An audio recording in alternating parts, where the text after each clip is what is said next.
Okay, evening కలుద్దాం. నేనే వచ్చేస్తాను అక్కడికి.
పది సంవత్సరాల బాలికపై 8 మంది సామూహిక అత్యాచారం, రేపిస్టులు మాయం.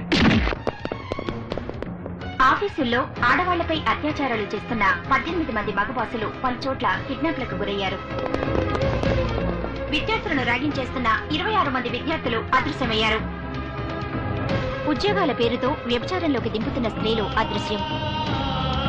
పలు చోట్ల పేషెంట్స్ పై అత్యాచారం చేస్తున్న 5 డాక్టర్లు, దొంగ సర్టిఫికేట్స్ ఇస్తున్న 9 మంది డాక్టర్లు మాయం. దీంతో రాష్ట్రం నలుమూల నుంచి కిడ్నాప్ అయిన వారి సంఖ్య 1014కు చేరుకుంది.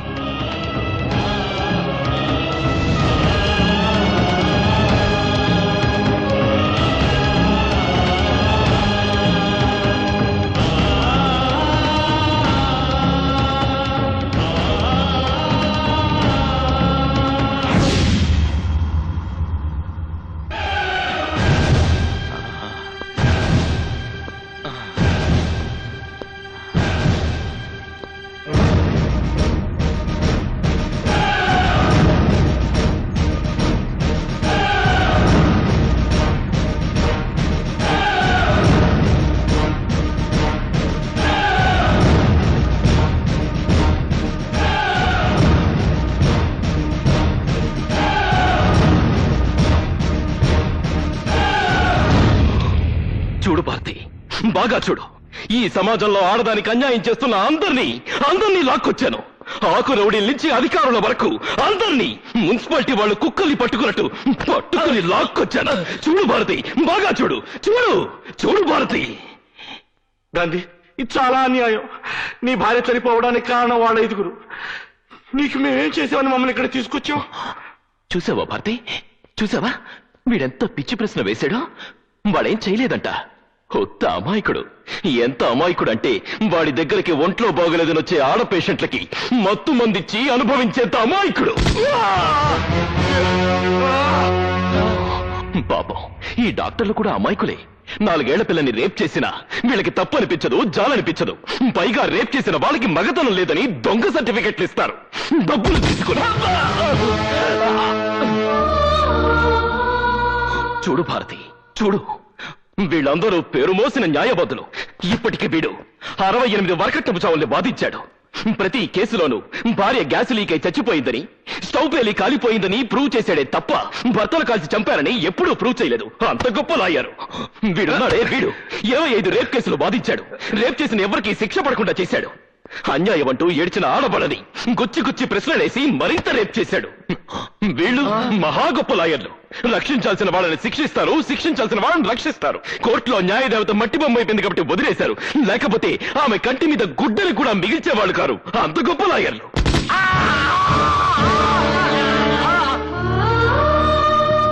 వీడెవడో తెలుసా? పెద్ద పోలీస్ ఆఫీసర్. వీడికి 25,000 కమిషన్ పడేస్తే చాలు వేశ్యల్ని పతివ్రతల్ని, పతివ్రతలని వేశ్యల్ని చేసేస్తాడు. వీడెవడో తెలుసా? దొంగలా వీడి పెళ్ళాం మెడలో నెక్లెస్ చూడాలనుకుంటే ఒక లాకప్ డెత్ చేసేస్తాడు. వీడి కూతురికి పెళ్లి చేయాలనుకుంటే మరొకరి కూతురి రేప్ కేసుని మాఫీ చేసేస్తాడు. దీని చూసావా? ఆడది హాస్టల్ వార్డన్ దిక్కుమొక్కులేని ఆడపిల్లల్ని ట్రాప్ చేసి పెద్ద పెద్ద వాళ్ళ మందు పార్టీకి మంచిగా పంపిస్తుంది. దీని చూడు, ఇదుందే చాలా మంచిది, కూర్చోమంటే పడుకుంటుంది.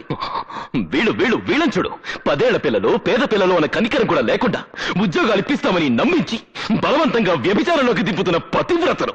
సాటి స్త్రీ అన్న జాలి కూడా ఉండదు వీళ్ళకి. వీళ్ళని చూసావా? వీళ్ళందరూ గొప్ప కాలేజ్ స్టూడెంట్స్. కాలేజీకి వచ్చే ప్రతి అమ్మాయిని నీ కొలతలెంత, ఏ కంపెనీ బ్రా వాడతావని ర్యాగింగ్ చేస్తారు.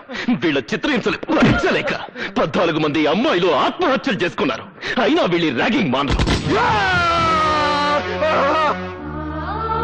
వీళ్ళున్నారే, కట్నం కోసం పెళ్లాల రక్తాలు తాగే పిశాచాలు. పెళ్లాన్ని పెట్రోల్ పోసి తగలబెడితే డబ్బు ఎక్కువ అవుతుందని కిరోసిన్ పోసి కాల్చి చంపే పిసినాలి మొగుళ్ళు. వీడున్నాడే, చాలా చిన్నపిల్లాడు, 24 ఏళ్లు. 2 నెలలకోసారి ఊరు మారుస్తాడు, ఊరితో పాటు పేరు మారుస్తాడు, పేరుతో పాటు పెళ్లాన్ని కూడా మారుస్తాడు. ఇప్పటి వరకు 5 పెళ్లాన్ని హతమార్చాడు. వీళ్ళంతా బ్యూరోక్రాట్స్. ఉద్యోగం కోసం ఆడపిల్ల అప్లికేషన్ పెడితే చాలు చొంగ కారు చేసుకుంటారు. భారతి, వీళ్ళందరూ లంచంగా ఆడవాళ్ళ దగ్గర డబ్బులు తీసుకోరు. మంచం మీదకొస్తే సరిపోతుందంటారు. పడుకుంటే పడుకోపోతే punishments.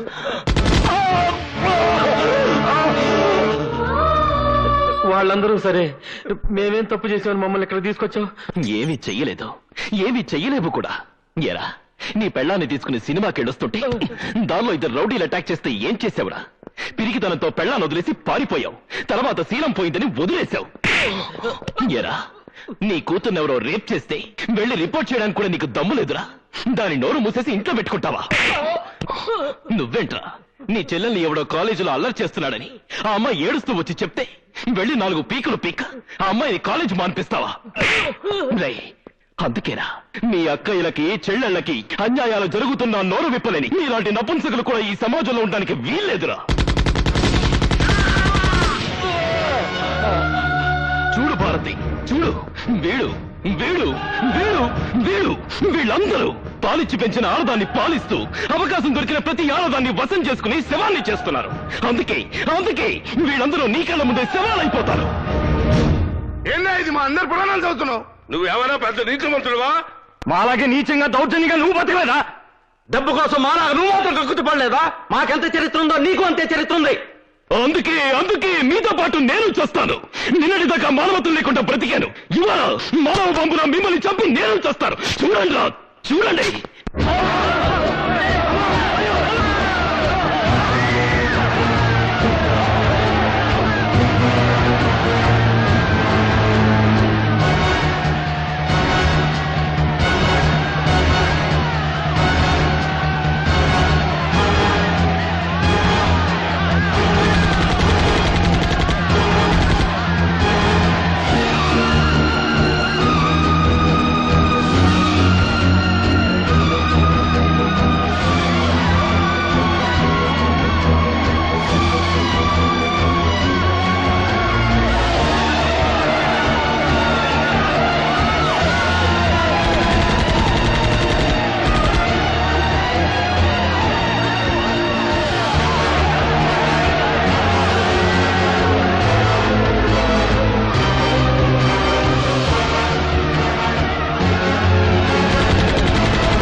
ఇక్కడి నుంచి ఎవరు తప్పించుకోలేరు.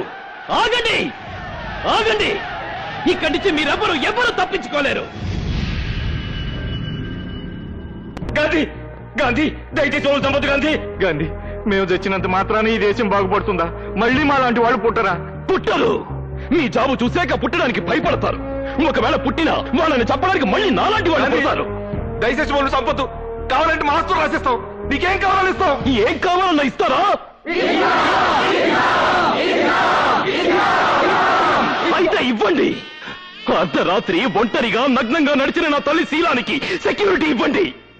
కోర్టు ఒడిలో నా తండ్రి చేతిలో చంపబడ్డ నా అక్క మానానికి రక్షణ ఇవ్వండి. నా కళ్ళు తెరిపించి నా కళ్ళ ముందే కళంక పట్టిద్దని చచ్చిపోయిన నా భారతికి ప్రాణం పొయ్యండిరా. ప్రాణం పొయ్యండి, ప్రాణం పొయ్యండి, ప్రాణం పొయ్యండి, ప్రాణం పొయ్యండి. అంటే మమ్మల్ని చంపి నువ్వు మహాత్ముడు అయిపోతావు అనుకుంటున్నావా? గాంధీ పేరు పెడుతున్న ప్రతివాడు గాంధీ అయిపోడు.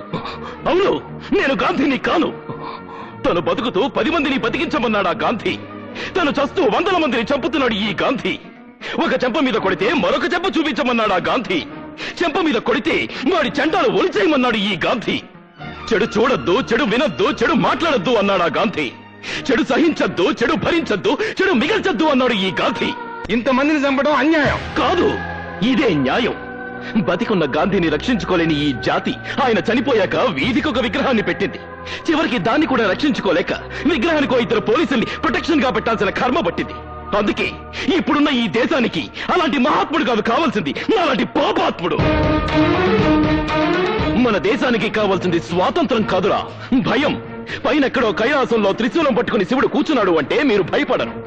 పాల సముద్రంలో సుదర్శన చక్రం పట్టుకుని విష్ణుమూర్తి పడుకున్నాడు అంటే మీరు పట్టించుకోరు. ఆ దేవుళ్ళు పైన కాదురా, మీ పక్కనే ఏకే బాడీజోన్ పట్టుకుని తిరుగుతున్నారు అంటే మీకు బ్రతుకు మీద భయం పుడుతుంది, ప్రాణం మీద తీపి పుడుతుంది. ఇన్నాళ్ళు చనిపోయిన వాళ్ళకి బ్రతికున్న వాళ్ళు తలకొరివి పెట్టారు. కానీ ఇవాళ బ్రతికున్న మీ అందరికీ చనిపోయిన నా భారత్ తలకొరివి పెడుతుంది. ఇదిగో భారతి, వీళ్ళందరినీ నీ చేతులతో కసితీరా చంపు. తెగిపడ్డ వీళ్ళందరి తలకాయలు మొండాలు చూసి ఇలాంటి వాళ్ళు భయంతో వణికి చాలాలి. ఆడవాళ్ళందరూ నిర్భయంగా తిరగాలి. ఇదిగో చంపు, చంపు భారతి.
గాంధీ చావలేదు, గాంధీకి చావలేదు. గాంధీ చచ్చిపోయాడంటే స్త్రీకి మళ్ళీ అన్యాయం జరుగుతుంది. గాంధీ బ్రతికే ఉన్నాడు, బ్రతికే ఉండాలి.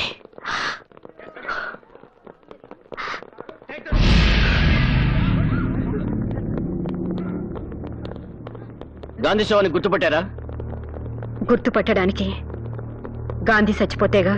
అంటే రాత్రి తప్పించుకున్నాడు. తప్పించుకున్నాడా? ఎక్కడుంటాడు? ఎక్కడ అన్యాయం జరిగితే అక్కడ.